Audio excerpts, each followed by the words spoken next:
हरे कृष्णा।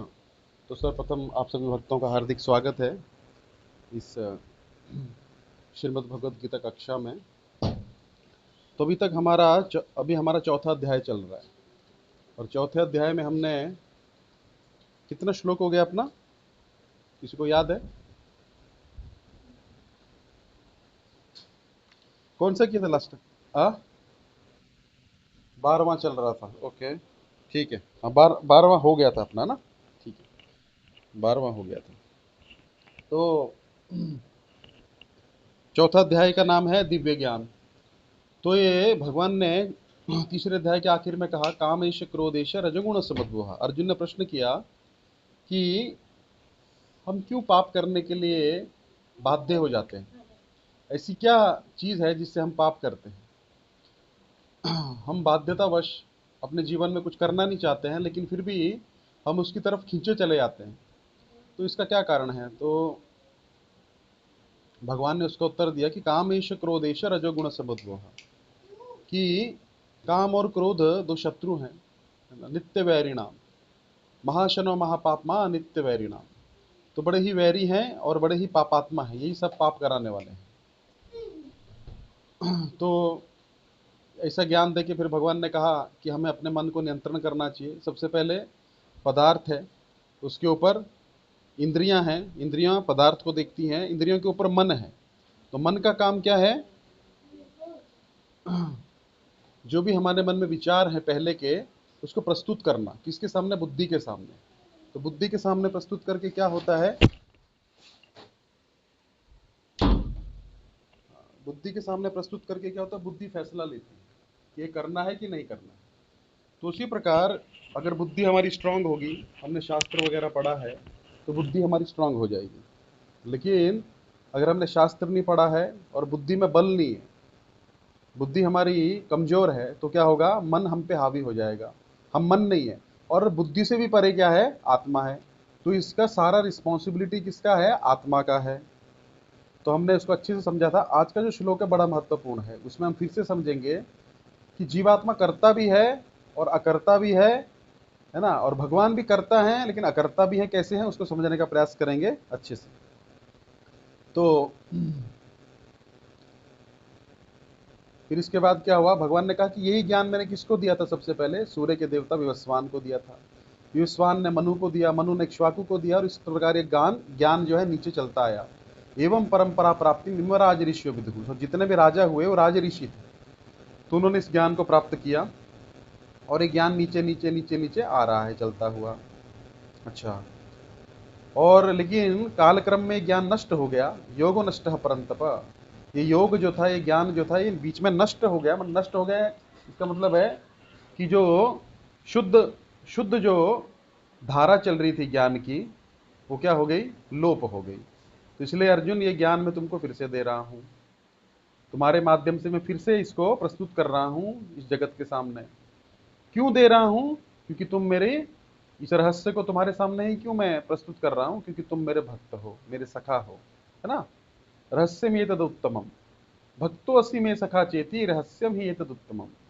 तुम मेरे भक्त हो और मेरे सखा हो, इसलिए मैं तुमको दे रहा हूं। अच्छा, तो लेकिन आपका जन्म तो प्रभु अभी हुआ है, सूर्य के देवता तो बहुत पहले हुए हैं। अपरम भवतो जन्म परम जन्म विवस्वतः। कैसे समझा जाए? कथम एतद् विजानीयाम तमादो प्रोक्तवान इति। कैसे समझा जाए कि आपने ज्ञान सूर्य को दिया है? तो भगवान बोलते हैं, बहुनी में व्यतीतानि जन्मानि तव च अर्जुना। हे अर्जुन, मेरे और तुम्हारे बहुत सारे जन्म हुए हैं। तान्यहम वेद सर्वाणि न त्वं वेत्थ परन्तप। मैं सबको जानता हूँ, सब जन्मों को मुझे याद है, सब जन्मों का। न त्वं वेत्थ परन्तप, परन्तप अर्जुन तुमको याद नहीं रहता है। तो ये भगवान जीवात्मा के बारे में बोल रहे हैं, हम सब जीवात्माओं के बारे में। हमारे भी बहुत सारे जन्म होते हैं और हम भूल जाते हैं। हम 10 साल पुरानी बात भूल जाते हैं, फिर वो कोई हमको बोलता है, अरे ऐसा ऐसा हुआ था। अच्छा, ऐसा हुआ था क्या? कुछ याद नहीं रहता है। तो यादाश्त हमारी चली जाती है। उसी प्रकार अर्जुन, शरीर जब आदमी का छूटता है तो बहुत कष्ट होता है। इतना कष्ट होता है कि बुद्धि जो है एकदम, बहुत कष्ट के मारे क्या होता है, सब कुछ भूल जाता है व्यक्ति। और जन्म के समय भी बहुत कष्ट होता है। तो उस समय भी व्यक्ति को जब दुख बहुत होता है ना? व्यक्ति को जब प्रताड़ना बहुत होती है, तो क्या होता है? दुख के मारे वो चीज भूल जाती है। तो इतना दर्द होता है, दुख होता है, तो तुम सब भूल गए हो। हालांकि अर्जुन जो है वो बद्ध जीवात्मा जैसे हम लोग हैं, हमारा प्रतिनिधित्व कर रहा है। अर्जुन बद्ध जीव नहीं है, अर्जुन भगवान के साथ मुक्त है, नर और नारायण हमेशा है ना। लेकिन भगवान अर्जुन के माध्यम से हमें सिखा रहे हैं। तो भगवान फिर आप कैसे प्रकट होते हैं? मैं अपनी माया के द्वारा प्रकट होता हूं, है ना। क्या बोलते हैं भगवान कि जन्म कर्म, है ना, यदा यदा ही धर्मस्य ग्लानिर्भवते भारत। अर्जुन मैं जन्म नहीं, मैं अवतार लेता रहता हूं। जब जब धर्म की हानि होगी और मेरे भक्तों का जब जब हानि होगी, मेरे भक्तों को जब जब सताया जाएगा, मेरे भक्त जब जब पुकारेंगे परित्रणाय साधुनाम विनाशाय च दुष्कृताम, तो मैं धर्म की स्थापना के लिए क्या करता हूं, और साधुओं की रक्षा के लिए और दुष्टों का विनाश करने के लिए मैं बार बार अवतार लेता हूं। अच्छा, तो कैसे आप अवतार लेते हैं? तो भगवान बोलते हैं अपनी माया के अधीन में ज्ञान मैं लेता हूं, है ना। संभवामी आत्म माया, छठे श्लोक में बोलते हैं अजोपि सन्य आत्मा, मेरा जन्म नहीं है, ना मैं कभी व्यय होता हूं, ना कभी मरता हूं। भूतानाम ईश्वर अपि सन, है ना, और सब भूतों का, सब प्राणियों का ईश्वर भी हूं। प्रकृति में स्वाम अधिष्ठाय, और अपनी प्रकृति के द्वारा, अपने अंतरंगा शक्ति के द्वारा मैं अवतार लेता हूं। संभवामी आत्मा माया, मुझे भौतिक जगत में ऐसे अवतार लेने की आवश्यकता नहीं है जैसे कि साधारण बद्ध जीवात्मा जन्म लेता है, माँ के गर्भ से जन्म लेता है ना, और अज्ञानी होता है, पढ़ना पड़ता है, लिखना पड़ता है। वैसा मुझे जन्म नहीं लेना पड़ता, मुझे सब कुछ याद रहता है। अवतार का अर्थ क्या है? आपके घर के, मान लीजिए 3 स्टोरी बिल्डिंग है आपका घर, आप 3rd स्टोरी पे हैं, और 3rd स्टोरी से आप नीचे आ रहे हैं, है ना, 3rd स्टोरी से आप नीचे आ रहे हैं, तो आपको बोला कि आप नीचे आके खाना खा लीजिए।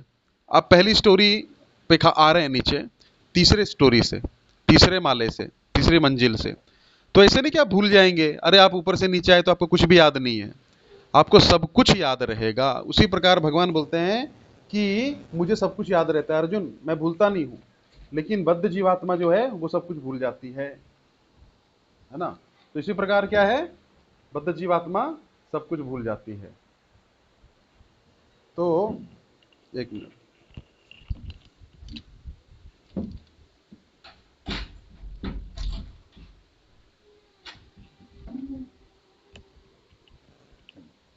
ठीक है। तो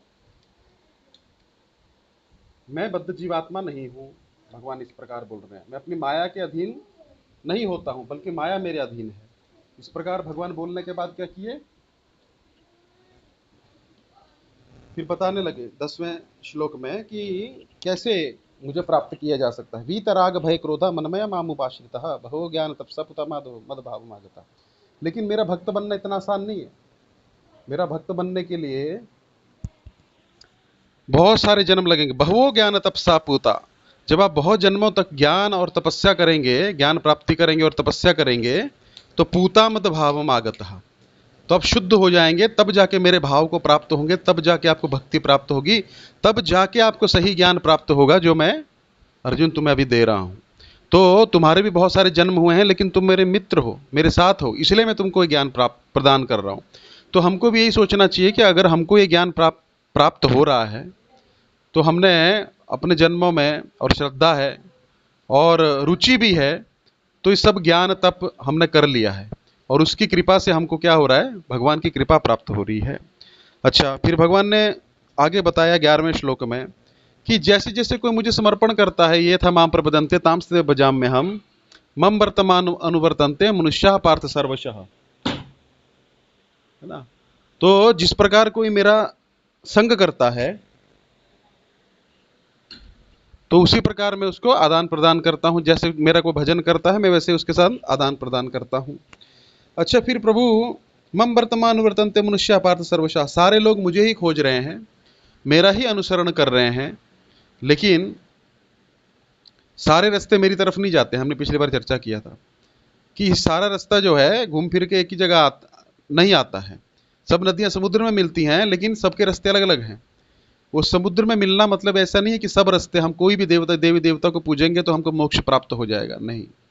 हम कुछ भी करेंगे तो हम वैकुंठ ही जाएंगे, ऐसा नहीं है। अगले श्लोकों में आएगा, अगले अध्यायों में भगवान बोलते हैं जो भूतों की पूजा करते हैं वो भूतों के लोकों को जाएंगे, जो देवी देवताओं की पूजा करते हैं देवी देवताओं के लोकों को जाएंगे। जैसे जिसकी श्रद्धा है उसके पास जाएगा, और जो अंत काल में मेरा स्मरण करता है वो मेरे पास आ जाएगा। सिंपल सा है, कोई ज़्यादा रॉकेट साइंस नहीं है इसमें। अच्छा फिर प्रभु, तो सब फिर आपकी पूजा ही करते हैं तो फिर आपके पास क्यों नहीं जाते हैं, है ना? फिर और देवताओं के पास क्यों वो जाते हैं जब आप ही सबको सब कुछ देते हैं? तो आप बोल दिए ना, भूता नाम ईश्वरोपिसन, मैं सब भूतों का ईश्वर भी हूँ, उसमें देवी देवता भी आ गए, ब्रह्मा शिव सब आ गए। तो भगवान फिर 12वें श्लोक में बोलते हैं चौथे अध्याय के, कांक्षितः कर्मणाम सिद्धि में जंत ह्य देवतः क्षिप्रम ही मानुष्य लोके सिद्धिर्भवति कर्मजा। क्योंकि लोगों को क्या चाहिए? तुरंत फल चाहिए, और मैं तुरंत फल देता नहीं हूँ। मैं फल वही दूंगा जो उनके लिए श्रेयस्कर है, उनको प्रिय लगने वाला फल मैं उनको प्रदान नहीं करता हूँ। जैसे हमने पिछले बार एक एग्जाम्पल देखा था, एक बच्चा था प्रभुपाद जी के पड़ोस में, उसको उसकी माँ बहुत मार रही थी, बहुत मारा उसको, तो सब छुड़ाने गए सारी सारी बिल्डिंग वाले। अरे क्यों मार रहे हो बच्चे को, इतना छोटा बच्चा है, जान से मार दोगे क्या? तो बोला इसने अपने बड़े भाई को पराठा दे दिया। तो क्या हो गया पराठा दे दिया तो? अरे उसको टाइफाइड हुआ है, डॉक्टर बोला कि पराठा उसके लिए जहर है ना, खाएगा मर जाएगा, तो इसलिए मार रही हूँ। तो इसी प्रकार भगवान बोलते हैं मैं सबका भला चाहता हूँ, मुझे पता है ये व्यक्ति को अगर मैं ये चीज़ दूंगा तो ये मुझसे दूर हो जाएगा और कष्ट भोगेगा, तो इसलिए मैं क्या करता हूँ, उसको चीज़ नहीं देता हूँ। लेकिन देवता ये विचार नहीं करते हैं, देवता थोड़ी सी पूजा से भी प्रसन्न हो जाएंगे, तुरंत बोलेंगे ले हाँ ले लेके जाओ, क्योंकि वो तुरंत प्रसन्न हो जाते हैं और तुरंत कुपित भी हो जाते हैं, तुरंत नाराज भी हो जाते हैं, है ना? इंद्र ने गोवर्धन जो पूजा हुआ तभी वृंदावन वासी हमेशा इंद्र की पूजा करते थे, 1 साल नहीं किया खाली, तो क्या किया, मार दूंगा इनको, खत्म कर दूंगा, पूरा ब्रज को डुबा दूंगा। ऐसी देवताओं की भावना रहती है, तुरंत खुश भी होते हैं और तुरंत नाराज भी होते हैं। तो ये इनका स्वभाव है। और देना तो क्या है, वो आपके कर्म फल ही आपको देते हैं, कोई व्यक्ति आपके कर्म फल में एंटर नहीं कर सकता है। ये हम सब अपने कर्म फल ही भुगत रहे हैं, चाहे आप कुछ भी बोलिए, चाहे कुछ भी करिए। कैसे? आपको पुत्र प्राप्ति नहीं है इस जन्म में, अभी पका नहीं है उसका फल, है ना? आम लगे हैं लेकिन कुछ आम पके हैं, कुछ नहीं पके हैं, जो जो नहीं पके हैं वो भविष्य में पकेंगे। उसी प्रकार आपकी इस जीवन में आपको कुछ सुख नहीं है, मान लीजिए पुत्र सुख नहीं है, आप कितना भी प्रयास करिए नहीं होगा। लेकिन कोई बाबा आता है या कोई देवी देवता की आप उपासना करते हैं या अलग अलग विधि, है ना, जाते हैं, मन्नत मांगते हैं, ये करते हैं वो करते हैं, तो पुत्र हो जाता है। आप बोलते देखा उस देवता में कितना ताकत था। देवता में ताकत क्या था, वो आपके कर्म का ही, उसने अगला जो फल पकने वाला था ना, उसको तुरंत, जैसे हम दवाई से पका देते हैं ना उसको आर्टिफिशियल तौर पे, उसको पका के उसने आपको अभी दे दिया। अब वो फल पका नहीं है तो कैसा होगा, आप खुद जान लीजिए। इस जन्म में मिलना नहीं था, अगले जन्म में सुख था, अब इस जन्म में सुख तो है नहीं, वो पुत्र भी आपको वैसे निकलेगा जो शायद अगले जन्म में पक के आपको अच्छा देता, मीठा होता, वो नहीं पका। तो ऐसा है, ये अर्जुन सब लोग नहीं समझते हैं, इसलिए मुझे मेरे पास नहीं आते हैं। लोगों के पास में क्या है, पेशेंस नहीं है, धैर्य नहीं है, क्षिप्रम क्या चाहिए उनको, है ना? उनको क्या चाहिए? क्षिप्रम, तुरंत फल चाहिए उनको, तुरंत। तुरंत फल प्राप्ति के लिए क्या करते हैं, मुझे छोड़ देते हैं, और मैं तो तुरंत फल देता नहीं हूं। क्योंकि माँ अपने बच्चे को बोले, बच्चा बोले माँ पिज्जा बनाओ, क्या बना दिया, दोपहर में बोले बर्गर बनाओ, अरे शाम को बोले चाउमीन बनाओ, दूसरे दिन बोले पानी पूरी बनाओ, है ना, और फिर दोपहर में बोले अभी बर्गर खाना है। माँ बोलेगी मर जाएगा, ये क्या पौष्टिक है? तो माँ तो देगी नहीं, लेकिन कोई अंकल है हाँ जान छुड़ाने के लिए, हाँ भैया ऑर्डर कर और तू खा और खा। तो उसी प्रकार देवी देवता जो है जिम्मेदारी नहीं लेते, लेकिन मैं जिम्मेदारी लेता हूँ, क्योंकि मैं पिता हूं ना सबका। आगे आएगा, अगले श्लोकों में सब कुछ आएगा। इसीलिए क्या है, क्षिप्रम मानुष्य लोके, क्षिप्रम ही मानुष्य लोके सिद्धिर्भवति कर्मजा। सबको सिद्धि चाहिए, तुरंत चाहिए सबको। सिद्धि का अर्थ होता है सबको सफलता चाहिए, तुरंत चाहिए, तो इसलिए मैं देता नहीं हूं, तो उसके कारण क्या होता है, ये सब प्रॉब्लम होता है। ओके ठीक है, यहां तक हो गया था हमारा, ये हमने रिवीजन कर लिया। अभी भगवान बोलते हैं तो प्रभु फिर इस संसार में हम देखते हैं सब व्यक्ति अलग अलग अलग कार्य कर रहे हैं, वो क्या है? भगवान बोलते हैं, आज का 13वां श्लोक चौथे अध्याय का, सब निकाल लीजिए। चातुर्वर्ण्यं मया सृष्टं गुणकर्म विभागशः तस्य कर्तारमपि मां विधिय कर्तारमव्ययम्। चातुर्वर्ण्यं मया सृष्टं गुणकर्म विभागशः तस्य कर्तारमपि मां विधिय कर्तामव्ययम्। अच्छा, इसमें भगवान क्या बोल रहे हैं? चातुर्वर्ण्यं मया सृष्टं, 4 वर्णों को मैंने ही बनाया है ना? 4 वर्ण कौन कौन से हैं? ब्राह्मण, क्षत्रिय, वैश्य और शूद्र, है ना, उनको वर्ण कहा जाता है, वो मैंने ही बनाए हैं। और आश्रम क्या है? गृहस्थ, ब्रह्मचारी, गृहस्थ, वानप्रस्थ और सन्यासी, ये आश्रम है। तो 8 चीज हो गया, है ना, यही वर्णाश्रम है। वर्ण मतलब 4, जो जिससे हम जीविका कमाते हैं उसको वर्ण कहा जाता है। उसको क्या कहा जाता है? वर्ण कहा जाता है ना। चातुर्वर्ण्यम, 4 वर्ण मैंने बनाए हैं और 4 आश्रम भी मैंने ही बनाए हैं। इनकी मैंने संरचना की है। क्यों की है? ताकि मनुष्य समाज में ये बन सके, चल सके। अच्छा, वर्ण मैंने बता दिया जिससे हम धन कमाते हैं। ब्राह्मण जो है, ब्राह्मण का कार्य करता है।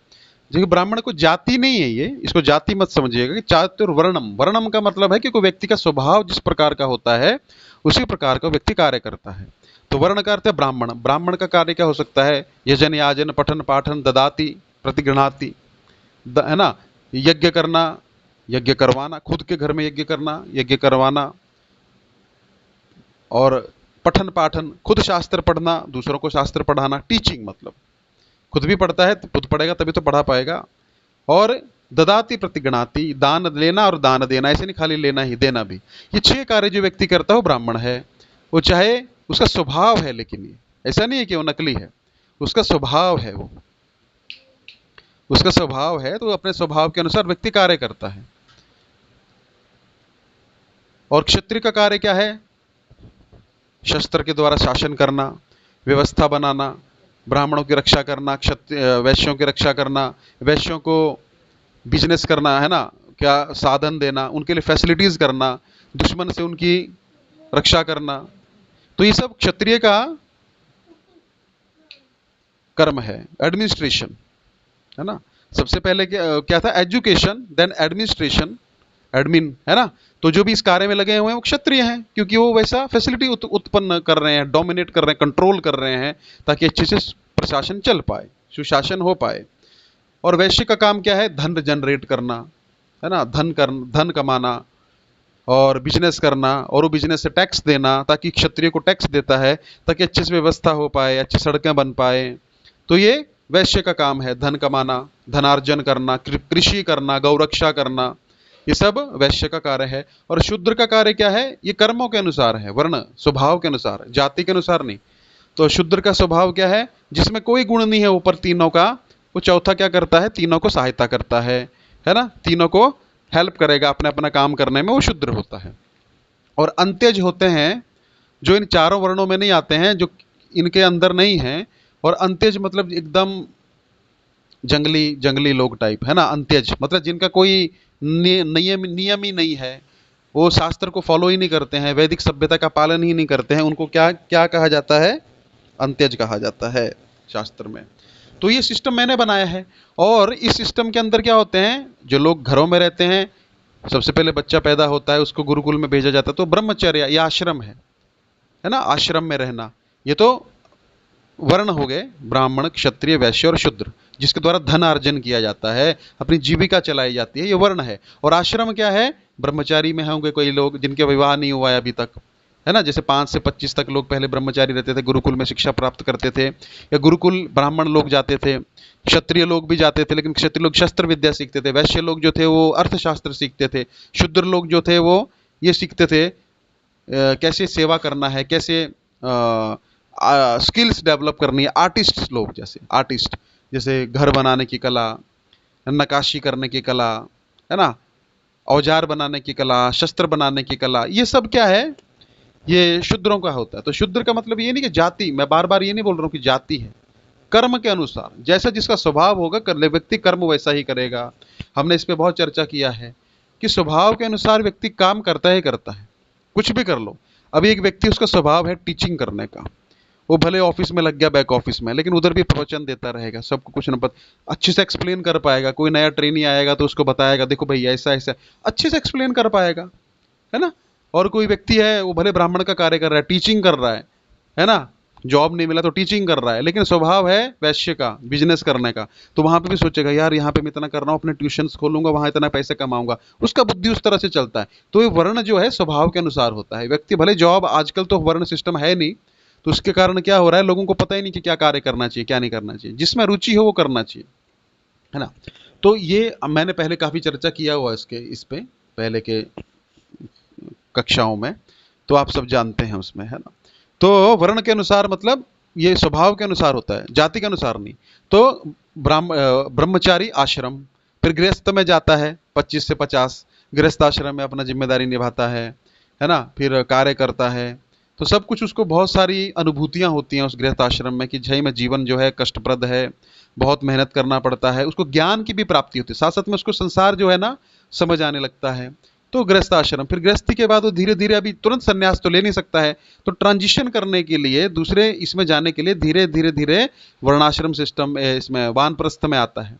वानप्रस्थ में आके क्या करता है, धीरे धीरे पति और पत्नी धाम यात्रा करते हैं। जब बच्चे बड़े हो जाते हैं उनको अपने पैरों पर खड़े करके शादी ब्याह करके धीरे धीरे भगवान की तरफ जाना है। अभी जो सारे कर्म किए हैं उसका लाभ क्या है, लास्ट में भगवान में मति लगनी चाहिए।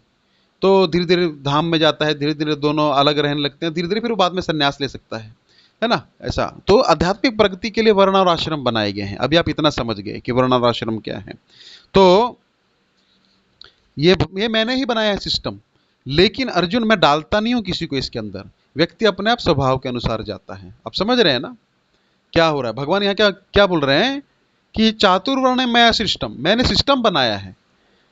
गुण कर्म विभागशः, किसके अनुसार बनाया है सिस्टम, गुण और कर्म के हिसाब से। जिसके अंदर जैसा स्वभाव और गुण है वैसा वो कर्म करेगा, जैसे हमने बता दिया। भले आप उसको कुछ भी करो, लेकिन उसका जो गुण और कर्म है वैसा उसके अंदर गुण और कर्म के हिसाब से वो कार्य करेगा ही करेगा। तस्य कर्तारम अपि माम, उसका कर्ता मुझे जानो, लेकिन विधि कर्तारम अव्ययम। तो प्रभु ये क्या बात हुई, आप एक तरफ बोल रहे हो उसका कर्ता भी मैं हूं लेकिन अकर्ता भी मैं ही हूं, मैं अकर्ता भी हूं, मैं किया भी हूं और नहीं भी किया हूं। ये क्या दो बात क्यों बोल रहे हो आप कि आप कर्ता भी हो और अकर्ता भी हो, ऐसा कैसे हो सकता है। अब मैं बोलूं ये खाना किसने बनाया, मैंने बनाया है और नहीं भी बनाया है, ये क्या बात हुई। आपने बनाया है तो आप बताइए ना कि मैंने बनाया है, नहीं बनाया तो बोलिए मैंने नहीं बनाया है। हाँ मैंने खाली नमक इसमें डाला था, है ना, या मैंने सिर्फ कढ़ाई उठा के रखी थी तो मैंने बनाया है, बनाया सारा मम्मी ने है। तो ऐसा हो सकता है ना। तो प्रभु ये क्या बात हुई, आप एक तरफ बोल रहे हैं कि मैं करता भी हूं और अकर्ता भी हूं, ये कुछ समझ में नहीं आए। ऊपर आपने बोला चातुर्वर्ण मैं सिस्टम, मैंने सृष्टि की है 4 वर्णों की, है ना, गुण कर्म विभागशः, गुण और कर्मों के हिसाब से। और तस्य कर्तारम अपि माम, उसका कर्ता मैं हूं, अकर्तारम अव्ययम, है ना, उसका और अकर्ता भी हूं, मैं उसमें लिप्त भी नहीं हूं, मैं करता भी नहीं हूं, मैंने नहीं किया है और मैंने किया भी है। इसको आज समझने का प्रयास करेंगे कि कैसे एक जीवात्मा फंसता है ना। हम बोलते हैं ना भगवान की इच्छा से पत्ता भी नहीं हिलता है, उसको समझने का प्रयास करेंगे तो फिर सजा भी भगवान को मिलनी चाहिए। जैसे लोग बोलते हैं प्रभु जी आप मंदिर आइए, अरे प्रभु जी जब उनकी इच्छा होगी तो आएंगे। अच्छा तो सही बात है ना, उनकी इच्छा होगी तभी तो आएंगे, तो फिर सही बात है। और फिर कर्ता तो वो हो गए, प्रभु जी माला करिए, अरे प्रभु जी उनकी इच्छा होगी तो करेंगे। सही बात है, भगवान की इच्छा के बिना तो पत्ता भी नहीं हिल सकता, तो माला कैसे कर लेगा व्यक्ति। लेकिन फिर हम क्यों मेहनत करें जब सब कुछ भगवान की इच्छा से हो रहा है। इसको समझना बड़ा जरूरी है, बैलेंस में है क्या ये चीज। तो भगवान सही बोल रहे हैं, है ना, भगवान सही बोल रहे हैं कि भगवान करता भी है और अकर्ता भी हैं। अब हम इसको एक एग्जाम्पल से समझेंगे, कि एक उदाहरण से समझेंगे।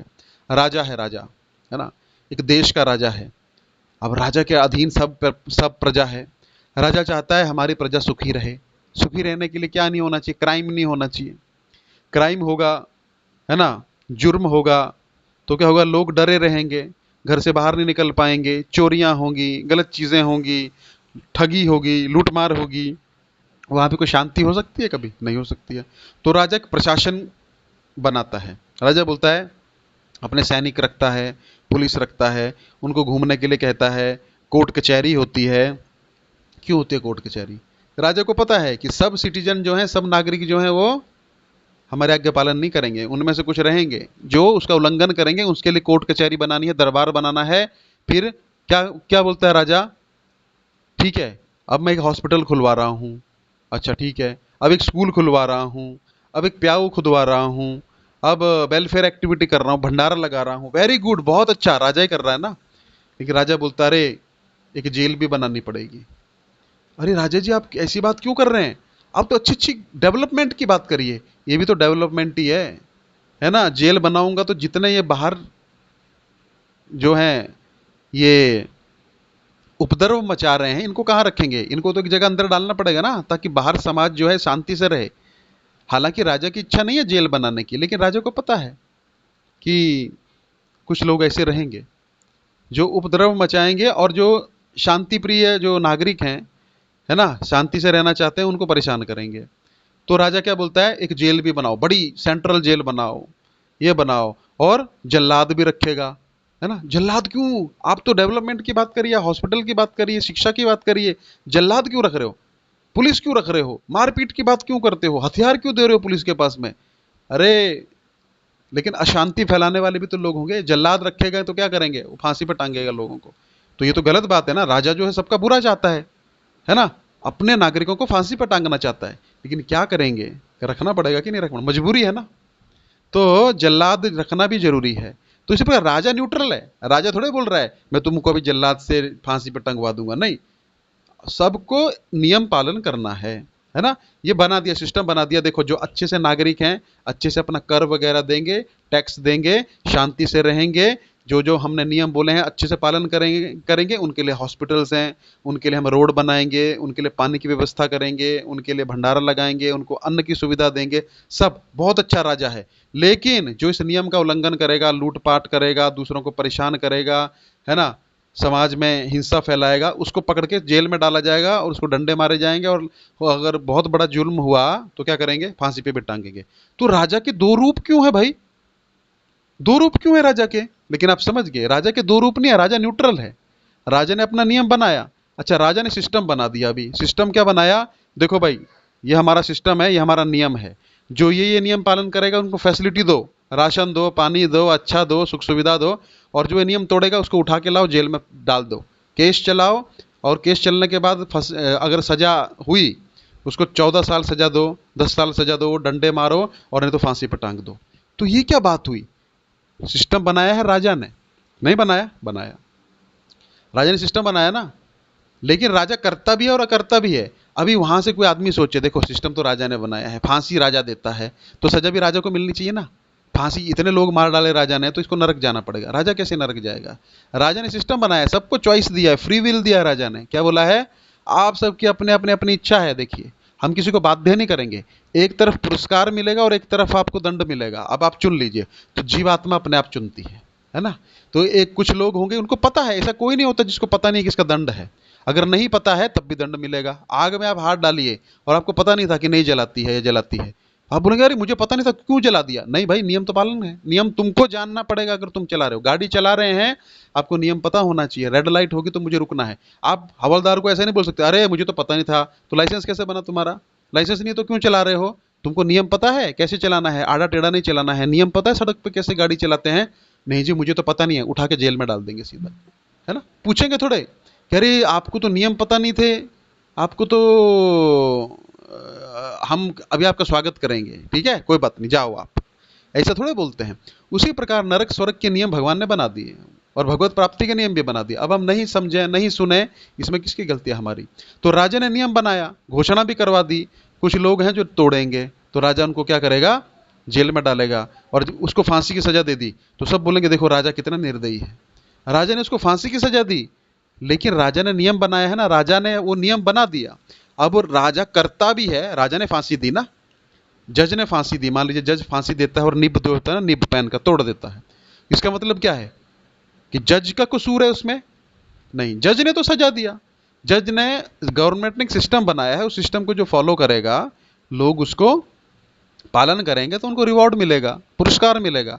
अगर उसको नहीं पालन करेंगे तो उनको क्या दंड मिलेगा। तो उसमें राजा का कोई दोष नहीं है, जज का कोई दोष नहीं है। उसी प्रकार भगवान बोलते हैं सिस्टम बनाया मैंने है, लेकिन मैं इसका करता भी हूं लेकिन अकर्ता भी हूं। गुणों में मैं व्यक्ति को नहीं डालता हूं। तीनों गुणों का जैसा व्यक्ति संग करता है, कोई व्यक्ति सत्व गुण का संग कर रहा है, उसका ज्ञान जागृत होता है तो ब्राह्मण का गुण आएगा। कोई वही व्यक्ति, वही ब्राह्मण अगर रजोगुणी लोगों का संग करता है, सत्ता के पीछे भागता है, पॉलिटिक्स करता है, तो उसमें रजोगुण आ जाएगा। वो अपने गुणों के हिसाब से लोगों का संग करेगा। मैं नहीं करूंगा, मैंने नहीं बना, मैं तो गुण बनाए हैं बस। जैसा चॉइस आपका है। और जो तमोगुण का संग करेगा, जिसको कुछ पता नहीं है ना, जो बस अपनी मस्ती में है, उस तमोगुण का संग करेगा तो नरकों में जाएगा। उसमें मैं किसी को नरक में नहीं डालता हूं, भगवान बोलते हैं। तो इस सिस्टम के अनुसार क्या है, व्यक्ति अपने अनुसार जेल में आता है, सजा पाता है, जाता है। मैंने बनाया है इसलिए मैं करता हूं, लेकिन मैं डालता नहीं हूं किसी को इसमें, है ना, मैं डालता नहीं हूं इसमें किसी को।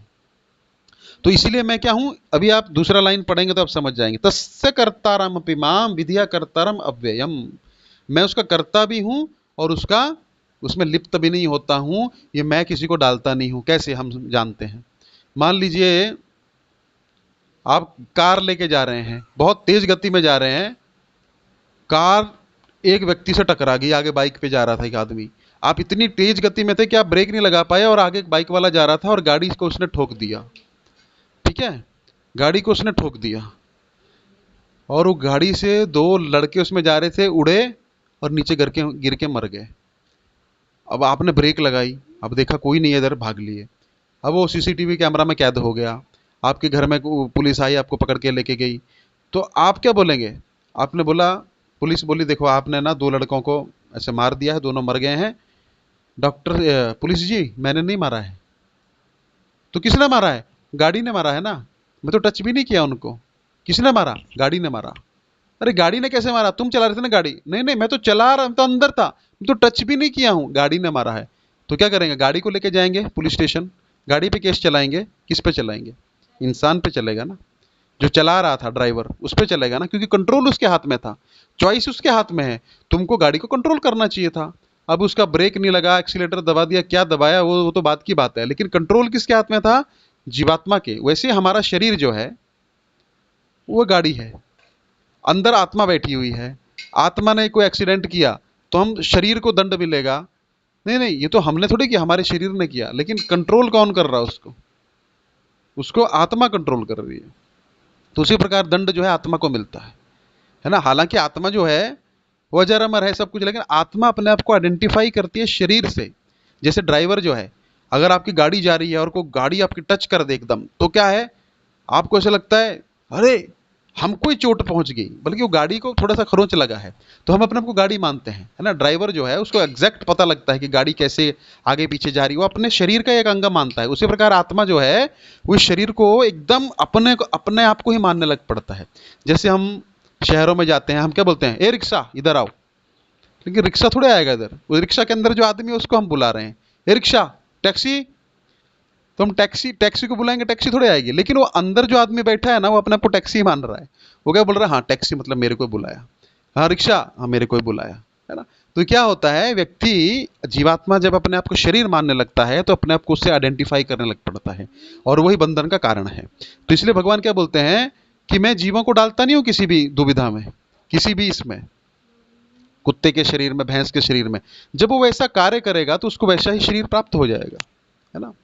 तो इसीलिए भगवान करता भी हैं और करता भी हैं। भगवान किसी को भैंस का शरीर नहीं देंगे, किसी को सांप का शरीर नहीं देंगे। कोई बहुत ईर्ष्यालु व्यक्ति है, ईर्ष्या तो उसके हाथ में है ना, कंट्रोल कर सकता है ना। ईर्ष्या करता है तो प्रकृति क्या बोलेगी? ये बहुत ईर्ष्यालु है, ये मनुष्य तो नहीं बन सकता, अगले जन्म में सांप बिच्छू बन जाओ। क्योंकि सांप और बिच्छू का आदत होता है, वो कितना भी कुछ कर लो वो काटेगा ही काटेगा, उसका स्वभाव है। कई व्यक्तियों का आदत होता है, आप कितना भी अच्छा कर लो उनका, वो आपको काटेंगे। एक बार एक मेंढक था, तो मेंढक जो था वो, एक नाला था बीच में और एक बिच्छू था, और बिच्छू को नाले के उस तरफ जाना था, और बिच्छू सोच रहा था, नाला बहुत ओवरफ्लो हो रहा था। बिच्छू ने सोचा अभी मैं जाऊंगा तो यहाँ से साथ में बह जाऊंगा, मर जाऊंगा। तो उसने ना, पास में एक मेंढक था, मेंढक को बोला भाई साहब एक काम करो, मैं तुम्हारी पीठ पे बैठ जाता हूँ, मुझे नाला पार करा दो। तो वो आदमी बोलता, मेंढक बोलता है अरे भाई तुम तो बिच्छू हो, काट लिया मेरे को पीछे तो क्या करूंगा मैं? अरे नहीं नहीं मैं क्यों काटूंगा तुमको, मेरे को पार करना है ना, तो तुम्हारे मैं पीछे बैठूंगा आराम से, नहीं काटूंगा, विश्वास रखो। और अगर मैं तुमको काटा तो क्या होगा? तुम गिर जाओगे, तो मैं भी मरूंगा साथ में, तुम तो मरोगे मैं भी मरूंगा, तो मैं अपने आप को क्यों मारूंगा? मेंढक बोलता बात तो सही बोल रहा है, ये काटेगा तो मैं भी गिरूंगा ना, और ये भी गिरेगा साथ में, और दोनों मरेंगे, तो सही बात तो सही बोल रहा है, चलो ठीक है बैठ जाओ, विश्वास कर लिया, बैठ दिया। अब जैसे उसने, मेंढक ने छलांग लगाई और बीच में उसने काटा उसको काटा। अब उसको इतना दर्द हुआ मेंढक को, अब वो गिरने लगा नीचे। मेंढक बोलता अरे यार तू तो बोला था मैं काटूंगा नहीं। बोले क्या करूं यार, बोला मेरा आदत है ना काटने का, तो मैं अपने आप को रोक नहीं पाया इसलिए काट दिया, अब दोनों मरेंगे, दोनों मरे फिर बाद में। तो वो व्यक्ति चाहते हुए भी, ईर्ष्यालु व्यक्ति ईर्ष्या रोक नहीं सकता, उसका स्वभाव है वो जो उसका संग कर रहा है ना उसको समझना चाहिए। एक बार एक किसान खेती कर रहा था, तो उसने एक देखा बड़ा कोबरा, है ना, कोबरा जो था ना, ठंड का मौसम था, तो कोबरा जो था ना एकदम लकड़ी बन गई थी उसकी, सूख के ठंडा हो गया था। वो बेचारे को दया आ गई, इसको किसान को, बोला अरे बेचारा कोबरा मर जाएगा, है ना। और उठाया और अपनी छाती से चिपका लिया इसे, इसको थोड़ी गर्माहट देता हूँ, ठंडा पड़ गया। वो कोबरा जो था उठा, वो थोड़ा गर्म हो गया ना, वो जान आई उसमें, उसने उसकी छाती में काट लिया, मर गया वो। तो इसी प्रकार ईर्ष्यालु व्यक्ति जो होते हैं उनसे दूर रहना चाहिए। चाणक्य पंडित बोलते हैं अगर सांप और दुष्ट व्यक्ति में चुनना पड़े ना किसके साथ रहना, सांप को चुन लो। सांप एक बार काटेगा मर जाओगे, दुष्ट व्यक्ति रोज काटेगा, इसलिए दूर रहना चाहिए, स्वभाव जानना चाहिए। स्वभाव बड़ा इंपॉर्टेंट चीज है, अगर आप अपना स्वभाव जानते हैं तभी आप दूसरों का स्वभाव जान पाएंगे। ठीक है, तो ये चीज थी। अच्छा, तो हमारी चर्चा चल रही थी कि जैसा जिसका जो जैसे गुण का संग करेगा उसको वैसा ही क्या प्राप्त होगा, उसको वैसा ही फल प्राप्त होगा, वैसा ही गुण प्राप्त होगा, वैसा ही उसको संग प्राप्त होगा, वैसा ही उसको शरीर प्राप्त होगा। तो अभी हम इतना समझ गए कि किसके हाथ में है ये हमारे ही हाथ में है। भगवान तो क्या करेंगे, खाली जो नियम लगाओ लगा देंगे, है ना। और जज के पास केस आया, जज ने बता रखा अगर ये किया, प्रूव हो गया, ये हो गया, वो हो गया, तो इसको ये सजा है। अब कोई बोले अरे जज तो बड़ा निर्दयी है, दंड दे दिया, ये दे। जज जो है ना तो निर्दयी है ना तो दयावान है, जज जो है न्यूट्रल है। तुम उसके सामने जैसा प्रस्तुत करोगे वैसा वो तुम्हारे साथ करेगा। तो भगवान बोलते हैं इसलिए मैं किसी में रचता पचता नहीं हूं अर्जुन। जीवात्मा चाहता है ना मैं प्रभु आपको भूल जाऊं, मैं बोलता हूं तथास्तु, क्योंकि मैं हृदय में पास में बैठा हूं। परमात्मा रूप में भगवान हमारे हृदय में बैठे हैं, साथ में आत्मा के साथ में परमात्मा बैठा है। कठोपनिषद, श्वेताश्वतर उपनिषद सब में बताया गया है कि दो पक्षी हैं, तुलना की गई है आत्मा से और परमात्मा से। एक पेड़ की डाली पे बैठे हैं और एक पक्षी जो है अपना फल खा रहा है और दूसरा पक्षी देख रहा है। तो फल जो व्यक्ति खा रहा है अपने कर्मों का वो है जीवात्मा, और परमात्मा बन के भगवान देख रहे हैं उसको, उसके कर्मों का फल दे रहे हैं। तो परमात्मा रूप में भगवान जो है आदान प्रदान नहीं करते हैं जैसे भगवान के रूप में करते हैं। परमात्मा का काम यह न्यूट्रल बन के खाली देखते रहो, उसको उसके कर्मों की सजा दो। कभी कभी क्या होता है, अंदर से हमको आवाज आती है यार ये आदमी सही बोल रहा है, लगा दो पैसा, लगा देते हैं, सारा पैसा डूब जाता है। अंदर से आवाज आती है ना, वो परमात्मा बोलते हैं, क्योंकि हमने उसका पैसा खाया होगा किसी जन्म में, तो हमको लगा रहे हैं तो सारा जाएगा। कभी कभी कहीं नहीं जाना होता है, ऐसे मस्ती आती, चलो यार समुद्र घूम के आते हैं, एक्सीडेंट होता, आदमी मर जाता है। अरे कहीं नहीं जा रहा था, क्या हुआ उसको अचानक, कभी नहीं जाता था आज गया। वो परमात्मा ने बोला बेटा तेरा टाइम आ गया अभी। तो परमात्मा साथ में बैठ के सब कर्मों का सजा भी देते हैं, उनको पता है जब समय आएगा तो व्यक्ति वहां पे पहुंच जाएगा अपने आप। कहीं चले जाते हैं, कभी नहीं गया जिंदगी में, अमेरिका गया, अमेरिका में मर गया जाके, क्योंकि वहां मरना लिखा था। तो परमात्मा अंदर से बोलते हैं चलो। तो ये सब चीजें परमात्मा न्यूट्रल रूप में करते हैं, लेकिन भगवान के रूप में भगवान ऐसे नहीं है। भगवान अपने भक्तों का, जैसे बोला ना ये तमाम प्रबंधित है, अगर आप भगवान को समर्पण करते हैं तो क्या करते हैं, भगवान आपकी रक्षा करेंगे। क्यों नहीं करेंगे, क्योंकि आपका संबंध भगवान से, आप भक्ति कर रहे हैं ना। लेकिन आप भक्ति नहीं करेंगे, एक भौतिकवादी रहेंगे, जैसा जीवन चल रहा है चलाएंगे, तो भगवान आपके साथ आदान प्रदान नहीं करेंगे, क्योंकि रिश्ता दोनों तरफ से होता है। जब आप रिश्ता बनाएंगे तो कोई सामने वाला बनाएगा। आपके पास कोई, आप उससे बात ही नहीं कर रहे हो, तो एक बार आएगा, दो बार आएगा, तीन बार बोले जाने दो ना यार अकड़ू है ना। ऐसे भगवान है। तो भगवान बोलते हैं कि मैं एकदम अकर्ता हूं, मैं करता नहीं हूं, लेकिन अपने भक्तों के लिए करता हूं, उनके लिए मैं कुछ भी करने को तैयार हो जाता हूं। जो मेरे भक्त हैं, जिस प्रकार से मैं अर्जुन तुमको बता रहा हूं, मेरे को कोई जरूरत नहीं है, मत करो युद्ध, क्या होगा, लेकिन मैं तुमको चाहता हूं तुम युद्ध करो, क्योंकि तुम मेरे भक्त हो, तुम सुखी हो। जैसे एक माता पिता चाहते हैं कि उनका बच्चा जो है पढ़ लिख के भले मारना पड़े, उसको दंडित करके उसको पढ़ाएंगे लिखाएंगे, क्योंकि इसका भविष्य उज्जवल होना चाहिए। और जिसको कुछ नहीं पड़े यार ठीक है जाने दो, अपने को क्या लेना देने का है ना। वो क्या है, उसका वेल विशर नहीं है, वो परमात्मा है, अपना कर्म करेगा, हमको क्या है। लेकिन जो आपका मित्र होगा, आपका सुहृद होगा, जिससे आपकी भावना जुड़ी है, उसके लिए आप चिंतित होंगे। वैसे भगवान चिंतित हो जाते हैं जब हम भक्ति करते हैं तो। लेकिन परमात्मा रूप में भगवान न्यूट्रल रहते हैं। इसलिए क्या बोले भगवान, जीवात्मा बोलता है मैं भूलना चाहता हूं आपको, ठीक है मैं बोलता हूं भूल जा भाई, जा तू अच्छा बार में जा, अच्छा नृत्य देख, शराब पी, सैंक्शन कर दिया तथास्तु, मुझे क्या है, भूल जा मेरे को। लेकिन सुखी नहीं हो पाएगा, फिर वहां से फटका लगता है, फिर इधर उधर भागता है, क्या होता है। लेकिन परमात्मा रूप में भगवान आपको रोकेंगे, लेकिन भगवान रूप में रोकेंगे, भक्तों के द्वारा रोकेंगे, है ना। आप कुछ भी गलत करना चाहेंगे तो भक्त बोलेगा प्रभु जी ये गलत हो रहा है, आप गलत कर रहे हैं, नहीं नहीं प्रभु जी मुझे करना ही है, फिर जाके फिर क्या होगा, वापस ही आओगे ना। लेकिन भक्त फिर भी बच जाएगा, आ जाएगा।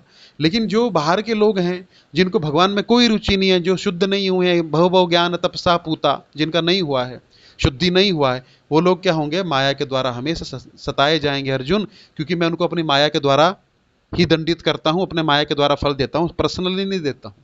जैसे मैं हर बार बताता हूं, एक बार अर्जुन ने अकबर जो था बीरबल से पूछा, ये तुम्हारे भगवान को कोई काम धाम नहीं है क्या? जब देखो प्रहलाद के लिए आ गए, ध्रुव के लिए आ गए, है ना, मीरा के लिए आ गए, इसके लिए आ गए, उनको कोई काम धाम नहीं है क्या? वो फ्री बैठे रहते हैं। हमारे भगवान को देखो, हमारे स्वामी को देखो, क्या बस हम अपना पढ़ते हैं, वो ही is the great Akbar, Allah अकबर। अल्लाह अकबर का मतलब होता है ग्रेट, अकबर का मतलब कि भगवान बहुत ग्रेट है, वो छोटी मोटी चीज़ों में नहीं पढ़ते हैं, ग्रेट पर्सनैलिटी, क्या छोटे मोटी चीज़ों में पढ़ते हैं। बीरबल बोलता कोई नहीं, आपको बताऊंगा टाइम आने पे। तो एक दिन क्या हुआ, बीरबल ने अकबर के पोते का एक पुतला बनवाया, एकदम हू बहू, है ना, सेम।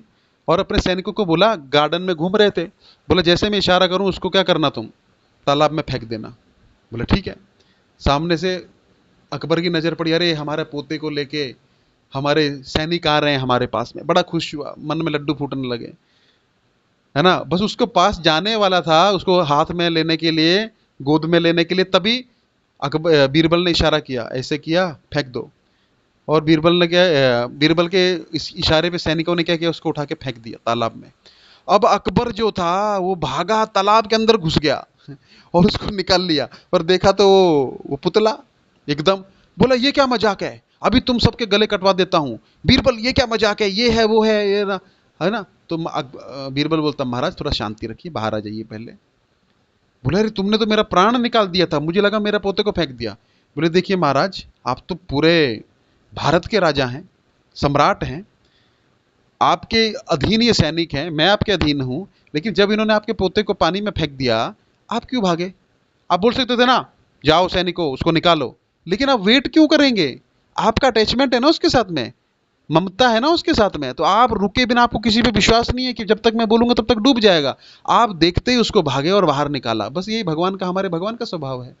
वो भगवान को विश्वास नहीं है, भगवान को, हालांकि सब शक्तियां भगवान के अधीन हैं, लेकिन भगवान इतना प्रेम अपने भक्तों से करते हैं, भाग पड़ते हैं उसको बचाने के लिए। वैसा ही हुआ, गजेंद्र मोक्ष प्रार्थना कर रहे हैं, लास्ट में वो मगरमच्छ के साथ उनका युद्ध चल रहा है, 1000 साल तक युद्ध चलता रहा, कुछ नहीं हुआ। गजेंद्र को लगा अब मैं जाने वाला हूं, उन्होंने तुरंत एक फूल तोड़ा और भगवान को अर्पण कर दिया, जो भी भगवान है वो मेरी रक्षा करने आ जाए। तुरंत भगवान आ गए। अभी गरुड़ जी पे भगवान, गरुड़ की स्पीड कितनी है, मन से भी गति तेज है गरुड़ जी की, मन की गति कितनी, आप गांव सोचे, गांव पहुंच गए आप। अब दिल्ली सोचे, जो दिल्ली गए, दिल्ली आप पहुंच गए, इतना मन तेज भागता है, मन की गति है, मन से भी करोड़ों अरबों गुना हम जान भी नहीं सकते उतनी गति गरुड़ जी की है। लेकिन भगवान को भी विश्वास में, गरुड़ जी बहुत स्लो चल रहे हैं, वहां मेरा भक्त मुझे पुकार रहा है, गरुड़ जी भी पीछे रह गए, भगवान पहले पहुंच गए। सोचो कितनी स्पीड से पहुंचेंगे, ये भगवान है। तो हमारे भगवान जो हैं भक्त वत्सल हैं, तो इसलिए फिर वो अकबर जो थे शर्मिंदा हो गए, नहीं नहीं तुम सही बोले है ना। तो इस प्रकार भगवान क्या बोलते हैं, मैं करता भी हूं और अकर्ता भी हूं। तुमको मुझे भूलना है ना, मैं ऐसी पुस्तकें, ऐसा ज्ञान दूंगा, लिखो पुस्तकें, मैं नहीं हूं। साइंटिस्ट लोग तो सुबह से शाम तक यही बोलते हैं ना, देखो कितनी बड़ी माया है। मुझे एक चीज बताइए, अब इतनी बरसात हो रही है, कोई एक बूंद भी पानी की बरसा पाया आज तक साइंटिस्ट लोग? फिर भी सुबह से शाम तक थीसिस लिखते हैं, भगवान नाम की कोई चीज नहीं है, सब कुछ बाई चांस हो रहा है। अभी तुम्हारे पेट में बोलो रोटी बाई चांस जा रही है क्या? है अपने आप बन के जब आज तक तुम्हारे साथ कुछ बाई चांस हुआ है क्या? तुम्हें अपने आप डिग्री मिल गई बाई चांस, सोए हुए थे डिग्री ऊपर से गिरी है? तुम जो लिख रहे हो बाई चांस हो रहा है क्या? तुम जो जिस पे लिख रहे हो पेपर को बाई चांस टपक रहा है क्या? कहाँ से आ रहा है?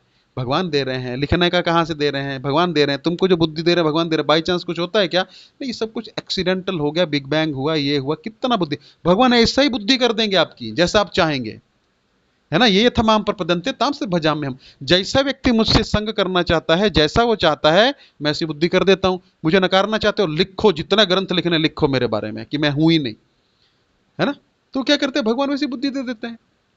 यथा दृष्टि तथा सृष्टि, जैसी दृष्टि रखना चाहते हो वैसी सृष्टि दिखना शुरू हो जाएगी। तो भगवान क्या बोलते हैं, नास्तिक बनना है, टॉप क्लास नास्तिक बनाऊंगा, जाओ प्रकृति बनाओ उनको नास्तिक, है ना।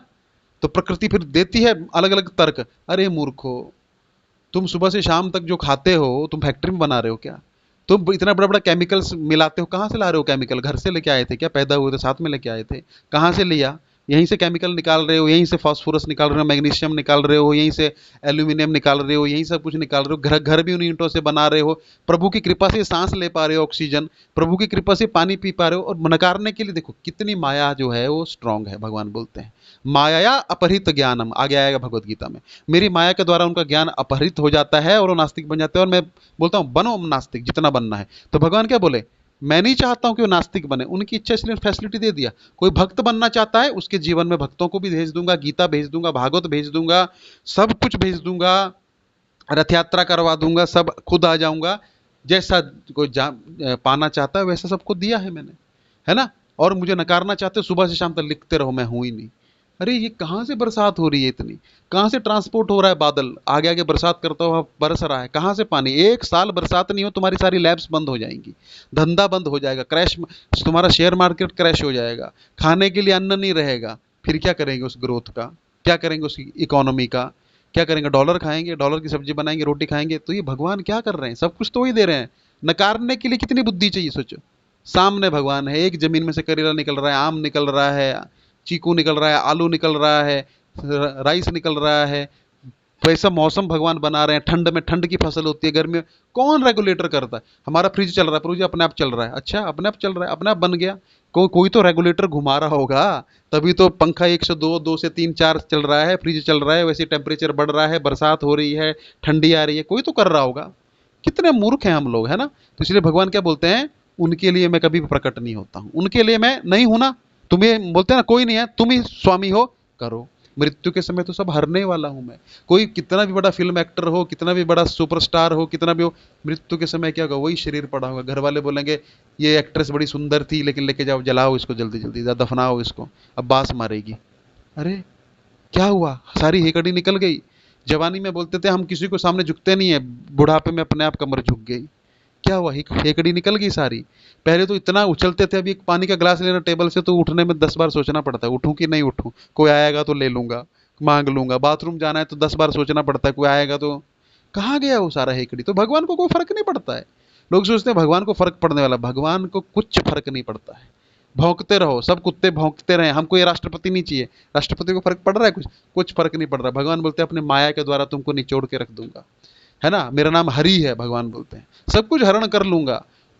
सीधे सीधे से नहीं दोगे तो मृत्यु के समय तो सब लेने ही वाला हूं मैं, जीरो कर दूंगा। सही तरीके से दोगे तो क्या होगा?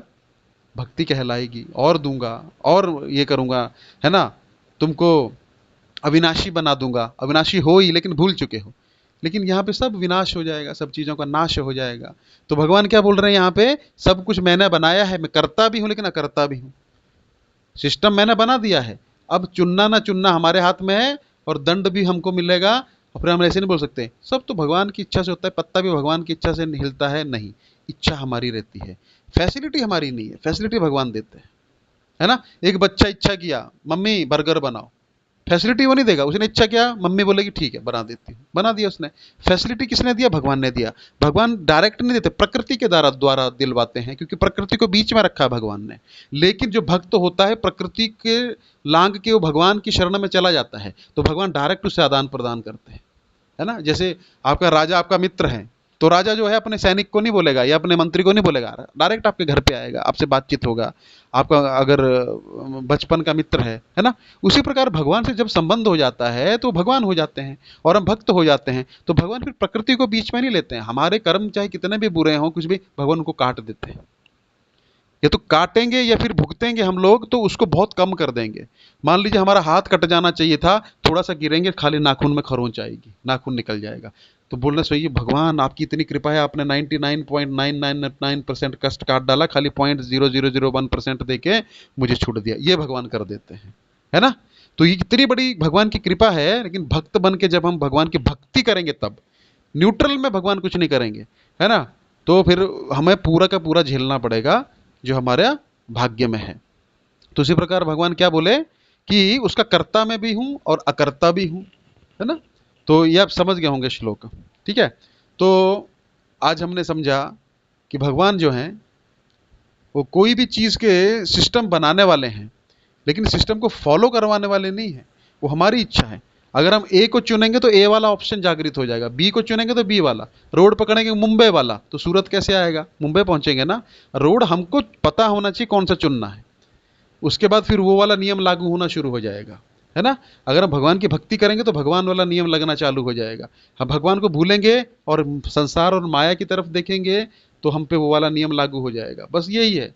और उसके बाद भगवान बोलते करता मैं हूं, हाँ करवा भी मैं रहा हूं, लेकिन फैसिलिटी दे रहा हूं, डिसीजन मैं नहीं दे रहा हूं। उसके बाद जो होगा वो हमारा। हमने कुछ गलत काम कर दिया, वो हमारे हाथ में था। उसके बाद क्या होगा, हमारा क्या सजा मिलेगी, वो हमारे हाथ में नहीं है।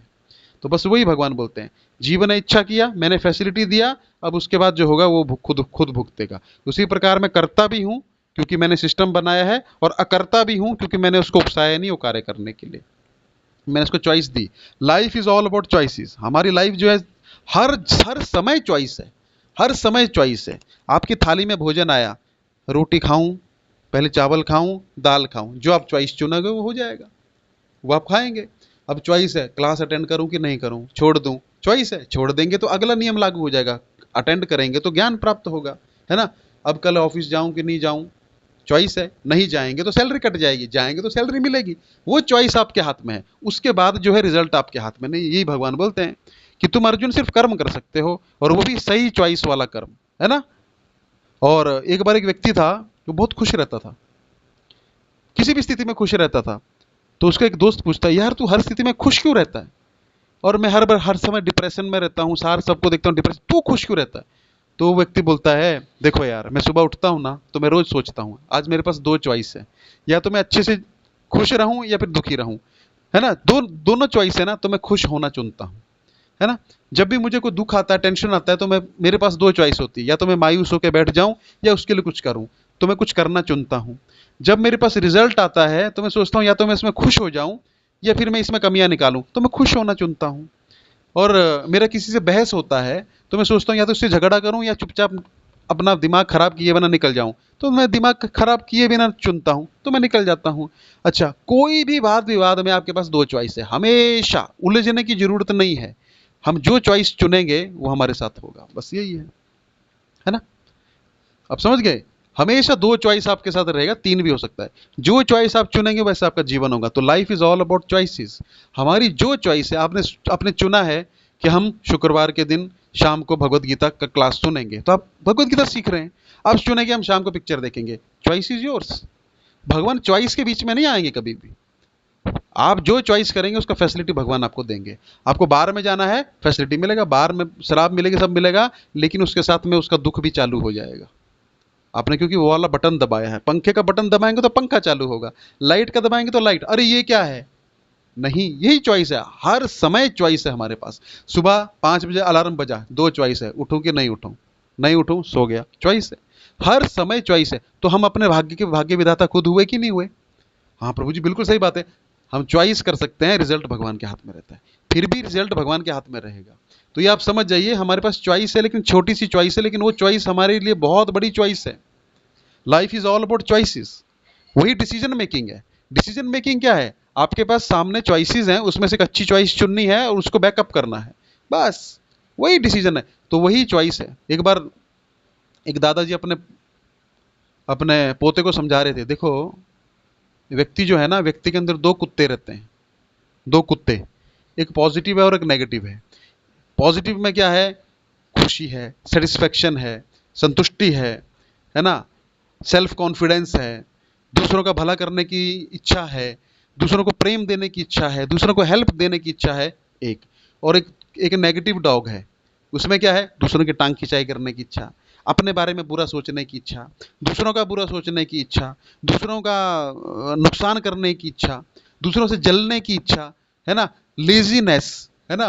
और क्या है, कार्य समय समय पे नहीं करना। तो दो कुत्तों की हमेशा फाइट चलती रहती है। तो लड़का पूछता है जीतता कौन है, तो दादाजी बोलते हैं जिसको तुम भोजन देते हो वही जीतता है, जिसको तुम खिलाओगे वही जीतेगा ना। अगर आप अपने सेल्फ कॉन्फिडेंस को बूस्ट करेंगे, भक्ति करेंगे, गीता पढ़ेंगे, है ना, और खुश रहना चुनेंगे, तो आपका वो वाला कुत्ता जीत जाएगा। दूसरों से ईर्ष्या चुनेंगे, दूसरों को दुख देना चुनेंगे, दूसरों की बातों में उलझना चुनेंगे, तो लाइफ ऐसी हो जाएगी। जिस चीज को आप भोजन देंगे वो आप बन जाएंगे। तो ये भगवान बोल रहे हैं कि चॉइस है, हर समय चॉइस है ना। दो हो सकते तीन, लेकिन दो चॉइस तो हमेशा रहती है, करूं कि ना करूं। करने के लिए ये होगा, नहीं करने के लिए होगा। तो इसलिए जीवात्मा अपने आप इच्छित है ना। ग्रुप में कितने लोग हैं, लेकिन कितनों ने बटन दबाया, बस आपने चॉइस की, इसलिए आप यहां पहुंच गए, इसलिए आपको प्रस्तुत हुआ। अगर आप कुछ और चॉइस करते तो यूट्यूब पे कोई वीडियो देख रहे होते, या फिर कुछ और कार्य करते हो। तो बस ये life is all about choices, और यही चॉइस जो है लास्ट में हमारा डिसीजन जो है कहाँ हम जाएंगे वो भी चॉइस है। तो जो हम छोटी छोटी चॉइसेस लेते हैं वही हमको डिसीजन मेकर बनाता है, वही डिसीजन हमारा स्ट्रांग होगा। बुद्धि को स्ट्रांग वही करेगा। चॉइस होगी करूं कि नहीं करूं, नहीं करूंगा। बुद्धि स्ट्रांग है तो ये करूंगा, तो वहां पे हमारी बुद्धि स्ट्रांग होगी, डिसीजन मेकिंग होगी। इसलिए लोग डिसीजन नहीं ले पाते, उनको पता ही नहीं हम कौन है और डिसीजन कैसे होता है, चॉइस कैसे होती है हमारी लाइफ में, ये उनको पता नहीं है। तो भगवान यहाँ पे सिखा रहे हैं। देखिए गीता, मैंने आपको क्या बोला था, गीता भक्ति की दृष्टि से पढ़िए, मैनेजमेंट की दृष्टि से पढ़िए, टीचिंग की दृष्टि से पढ़िए, पॉलिटिकल दृष्टि से पढ़िए, गीता में सब कुछ है। यथा दृष्टि तथा सृष्टि, सब कुछ गीता के अंदर भगवान ने दिया है। लेकिन अभी खुल रहा है कि कैसे कैसे क्या है। ठीक है, तो आज हमने चौथे अध्याय का 13वां श्लोक किया, और आज हमने सीखा कि चॉइस क्या है। और हम जीवात्मा चॉइस करता है, व्यक्ति चॉइस करता है, उससे उसको सजा भी मिलती है, उससे उसको दंड भी मिलता है, उससे उसको पुरस्कार भी मिलता है। Choice is ours. ठीक है, तो यहीं पे हम अपनी वाणी को विराम देंगे। अगर किसी कुछ प्रश्न है तो आप पूछ सकते हैं। बहुत बहुत धन्यवाद। हरे कृष्णा।